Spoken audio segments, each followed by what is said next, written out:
الحمد لله رب العالمين.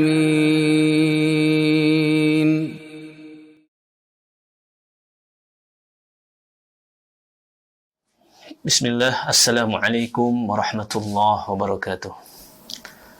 Alhamdulillah, wa syukrulillah, wa la hawla wa la quwata illa billah.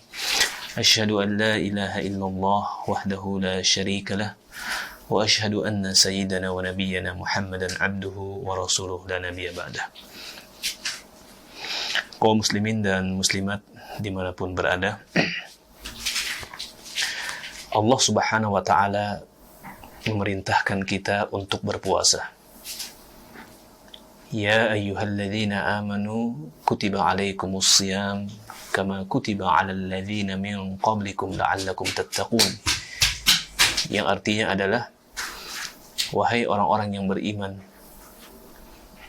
telah diwajibkan atas kalian berpuasa sebagaimana telah diwajibkan atas orang-orang sebelum kalian, la'allakum tattaqun, agar kalian bertakwa. Jadi perintah untuk berpuasa ini sesungguhnya memiliki sebuah tujuan. Bukan sekedar kita menahan diri dari hal-hal yang membatalkan puasa seperti makan dan minum serta hubungan suami istri di siang Ramadan.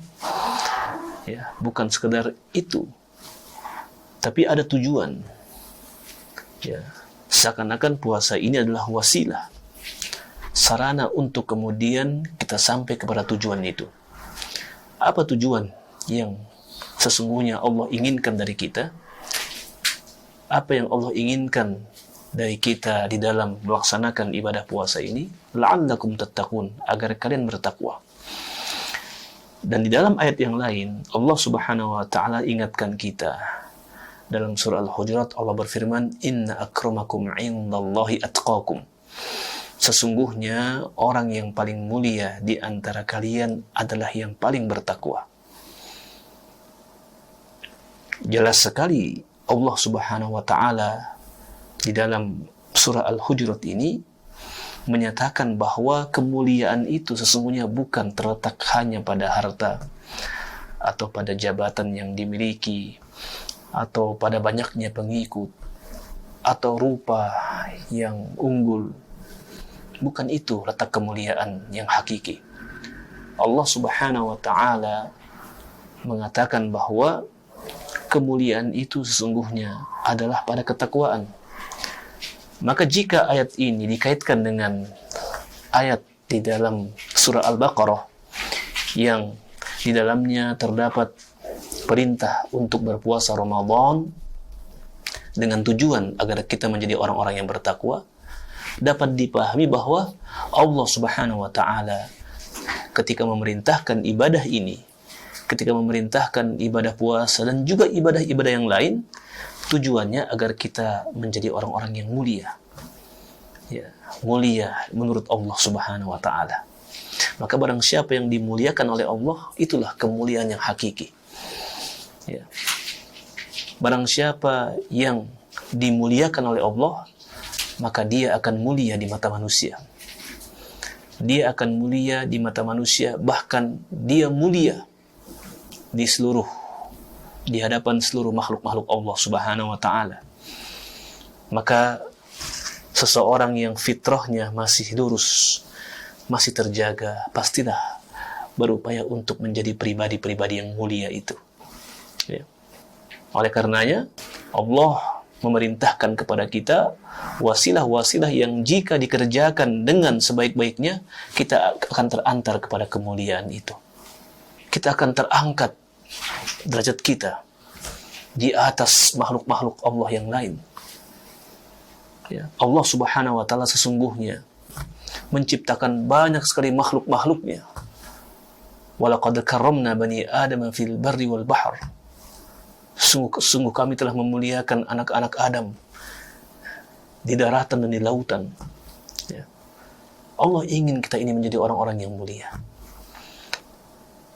Maka puasa Ramadan hendaknya dipahami sebagai sarana agar terbentuk mental, terbentuk kepribadian, terbentuk cara berpikir, cara pandang yang mulia, bukan cara pandang yang hina, bukan mental yang hina, bukan kepribadian yang hina. Lihat bagaimana Nabi SAW mengarahkan kita di dalam menyempurnakan puasa kita.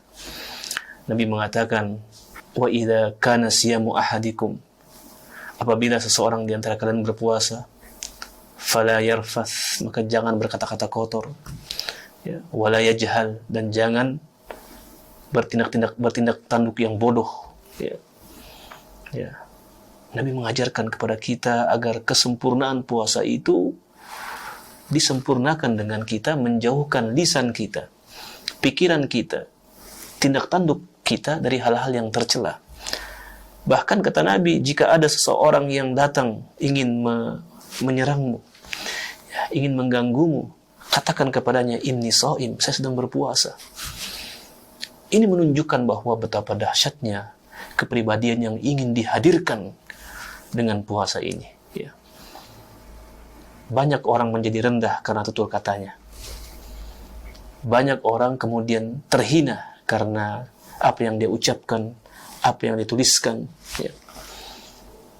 Banyak orang yang kemudian menjadi hina karena tidak mampu mengontrol emosinya, ya. Karena tidak mampu mengendalikan hawa nafsunya. Maka pahamilah tujuan tertinggi daripada puasa Ramadan ini. Allah Subhanahu wa ta'ala mengatakan, la'allakum tattaqun, agar kalian bertakwa. Dan takwa itu jika ada pada seseorang, maka inilah yang Allah katakan, inna akramakum indallahi atqakum, sesungguhnya yang paling mulia di antara kalian adalah yang paling bertakwa. Ini pernyataan Allah, tidak ada keraguan di dalamnya. Berarti jika kita meraih ketakwaan itu, maka kita dapat dipastikan adalah mulia di mata Allah Subhanahu wa ta'ala. Dan ketika Allah telah memuliakan kita, sesungguhnya kita tidak butuh sikap-sikap pemuliaan dari yang lain, ya. Yang lain hanyalah mengikut, ya. Meskipun mungkin di mata sebahagian orang yang tumpul basirohnya kita dianggap tidak mulia atau kurang mulia, tetapi itu tidak menjadi penting ketika Allah Subhanahu wa ta'ala telah memuliakan kita. Mudah-mudahan Allah Subhanahu wa ta'ala menjadikan kita semua pribadi-pribadi yang bertakwa, yang bersabar dengan ketakwaan, dan menjadi mulia dengan ketakwaan ini. Barakallahu fikum. Wassalamualaikum warahmatullahi wabarakatuh.